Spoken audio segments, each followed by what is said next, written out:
皆さんこんにちは、ネストリングスです。今回は新しく発売されたドランダガー、ヘルズチェイン、ライノホーンのパーツを自由に 3on3 デッキに組み込んでバトルしていきたいと思います。今回は私、野水航と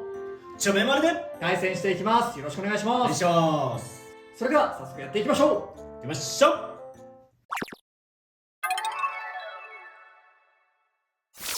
まずシュートポジションを決めるじゃんけんをします。最初はグー、じゃんけんぽい。右でお互いのファーストベイ、せーの、じゃん。バイパーテール 460HT、 ライノホーン 560T。 ファーストバトル、レディーセット、3、2、1、ゴー。さあ、試合でやっていきたい。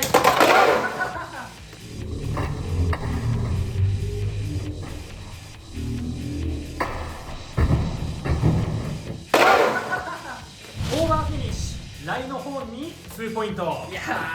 ー、やっちゃった。今位置が良かった。お互いのセカンドベイ、せーの、じゃん。ドランダガー 380R、 ドランダガー 360P。 セカンドバトル、レディーセット、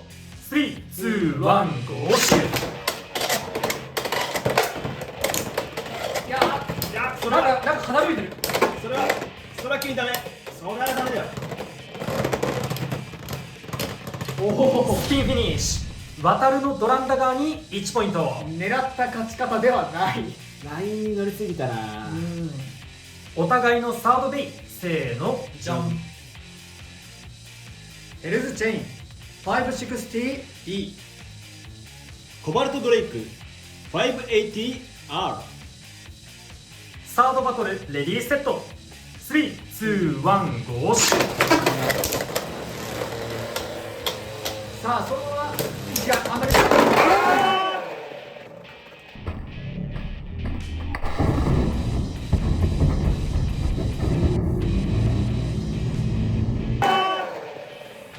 エクストリームフィニッシュ、ヘルズチェインに3ポイント。よっしゃとー。いうことで 3on3 バトルの勝者は野水航。狙った勝ち方じゃないけどいい感じだった。ギリッギリだったね。一気に逆転されたね。先に入ったのがエクストリーム側だったから、うんその先に入った方が優先されるからね。そうね、エクストリームゾーンに先にコバルトドレイクが入ってその後ヘルズがオーバーしたから今回はヘルズの勝ち。そういやでもコバルトをエクストリームできるだけの力があるってのは結構ヘルズチェインもいい例なんじゃないかなって思うね。よーし。はい、ということで今回は新パーツを 3on3 デッキに組み込んで自由に組み込んでバトルしていきました。いかがだったでしょうか。いやー嬉しいね。俺はエクストリームフィニッシュをね決めることで逆転することができて、まあ相手からしてみるとね結構悔しい結果にはなってしまったんですけど、まあでもほぼ同時にオーバーとエクストリームが決まってねいい勝負だったと思います。めちゃめちゃいい勝負だった。そう結構勘違いされがちだけど多分ここエクストリームゾーンだもんね。ここに入った時点で判定がスタートするから先にエクストリームゾーンに入ったのがコバルトで、その後にオーバーゾーンに入ったのがヘルズなので、先にコバルトドレイクがエクストリームフィニッシュに入っちゃいました。リバースしなければコバルトの負けですっていう状態でその後ヘルズがオーバーしたんで、今回はヘルズの勝ちっていう感じでしたね。ややこしいですけど、まあ逆にリバースしてたらそうコこっちが勝てるバルトの勝ちだったっていう本当に紙一重のねバトルだったと思います。で今回はねエクストリームっていう結構こう大味な勝負にはなったんですが、このヘルズチェインねさっきまで動画外で回しててかなり気に入ってるカスタマイズになります。560の B、 なかなか勝率がねもうすごい強かった。よくてね、そのスタミナのスピンフィニッシュでも勝てるし結構アタックでね相手をオーバーさせるとかそういうこともしてて割とこのカスタマイズのチェインありなんじゃないかなって思ってます。結構軽くだけど調整はしてあるので普通に使うよりはブレづらくはなってる。まあヘルズチェーンちょっと使い方どうしようか迷ってる方はこのカスタマイズいいかなと思ってます。多分ヘルズサイズには勝てないんですけど、ヘルズサイズ B には勝てないんですけど、まあ2番手ぐらいのスタミナのスピン勝負が狙えるような例にはなってるんじゃないかなと思うので、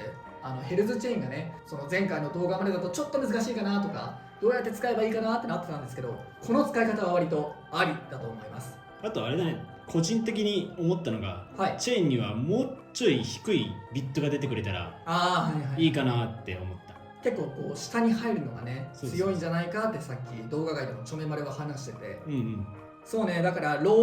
ーウンタラシリーズの今ローフラットしかないからそうだね。ローのなんかボールとかオーブみたいな持久系の軸があったら割といい感じに戦えるのかなとは思いますね。うん若干ねこれもバーストしやすいっていう感じはなきにしもあらずでしたが、まあでもそれでもねヘルズサイズと同じぐらいのバースト率オーバー率だと思うから結構本当におすすめのカスタマイズになっております。で、ちょめまるはね、やっぱね、ライノホーン、なんか軽いって言われるけど、いいなーって個人的にすごい好感触。ね、軽いっていう攻撃力ではないからね毎回毎回。なんかすごい飛ばしてくれるから。っていうか今回のその新3機、使えば使うほどね、すごい良さが出てる。ね、面白いよね全部。なんかちょっとね正直な話するとライの本とかちょっと買った当時はこれから買う人にはあんまりおすすめできないかなみたいな雰囲気はあったんだよ正直な話。だけどこんだけ使ってて面白いと、まあそのガチ対戦大会とかで勝てるかどうかはまた別の話になってくるかもしれないんだけど、普通に遊ぶ分というか楽しむ分にはめちゃめちゃいいブレードだと思うし、全然勝つこともできるブレードだと思ってるから、本当にねドランもヘルズもこのライノも全部いい感じで好感触で、今回のセットは全部いいなっていう感じがしますね。またこれね、環境変わるよね多分。変わると思うね、結構その今割とアタックが強めだからそこがどう変わるかだよね。そのシャークエッジとかが多い環境が、そのドランダガーとかにシャークエッジが置き換わって時給も取れるアタックタイプ群みたいなのが増えるのか、まあ安定卓でいくか、それともそのディフェンス多めのカウンター多めの、ナイトシールドヘルズサイズ、それこそヘルズチェーンみたいな、スタミナ系で固めたみたいなデッキがまた増えてくる可能性もある。から結構本当割と分かんなくなってきたかもしれないね。そうだね。そう大会出た時ね結構皆さんのデッキヘルズサイズとドランソードが割と採用率高くて、でその次がまあ大体シャークエッジみたいな感じで結構固まってはないんだけど全体的な分布で見ると結構採用率高いものが多かったけど、ちょっと変わるかもね。特にドランダガーとかヘルズチェーンとかライノフォン全部そうだけど、ブレード系はね使えば使うほど味出てきそうだし、まあ本当にこれからもねいろいろ使っていきたいなと思えるようなパースがあって、本当にどれ買っても基本的に損はしないんじゃないかなっていうふうに感じました。そうだね。で今回ちょめまるコバルトドレイクを 580R にしたんだけど、R 正直そのエクストリーム遅いんだけど、コバルトドレイクだったら重量あるし、遅くても相性いいのかなと思ってこれにしてみたけど、結構ね個人的に気に入ってる。勢いつけて殴るんじゃなくてコバルトドレイク自体が重いから勢いがなくても割と押し出せるよねみたいな、そういうコンセプトなんだよね。あとはラッシュがそこそこね持久力もあるからさ、意外といいのかなと思った。そうコバルトもね結構カスタマイズ難しいタイプのブレードだと思うから、今後こうやってね新パーツが出てきて活躍できるようになってくるといいと思いますし、まあ再録されるといいなとね思いますし、結構使ってる皆さんからしたらまだまだなんですけどね、自分の結構ねここの部分とかがね、発火しかけてきてるから、ね、そうメタルコートが剥がれる部分はまだいいけど、そうなんだよ、プラ部分が破壊され始めるとちょっとここはねちょっとね心配になってきてんだよね、全然メタルコートなんて関係ねえやと思ってたんだけど、プラ部分は話が違う、プラ部分はねちょっとねここね話が違うんですよねここね。まあ、コバルトもねあんまりその大会とかでもやっぱりあんまり活躍してる話聞かないんだけど、強いカスタマイズとかがね見つかってどんどん活躍してくれるのはそれはそれで嬉しいかなとは思いますね。ただ持ってない方としてみれば活躍してくれない方がありがたいところはちょっと難しいところがあるから、ちょっと心境難しいところではあるけど、まあ俺も持ってるけどコバルトドレイク使うことほぼないんで、まあぶっちゃけなくても全然勝てると思いますし、この前僕たちが参加した大会も準決勝どころかそれより前の時点で多分コバルトドレイク使ってる人は一人もいなかったかな。全体見ても数人しか使ってなくて、持ってる持ってないじゃなくて多分そもそも 3on3 デッキに入ってないっていう感じだったので、全然持ってなくても戦えるよ、そう戦ったり勝ったりすることはできるんですけど、持ってる人はねやっぱり活躍させてあげたいんで、いいカスタマイズが見つかるといいなとは思ってますね。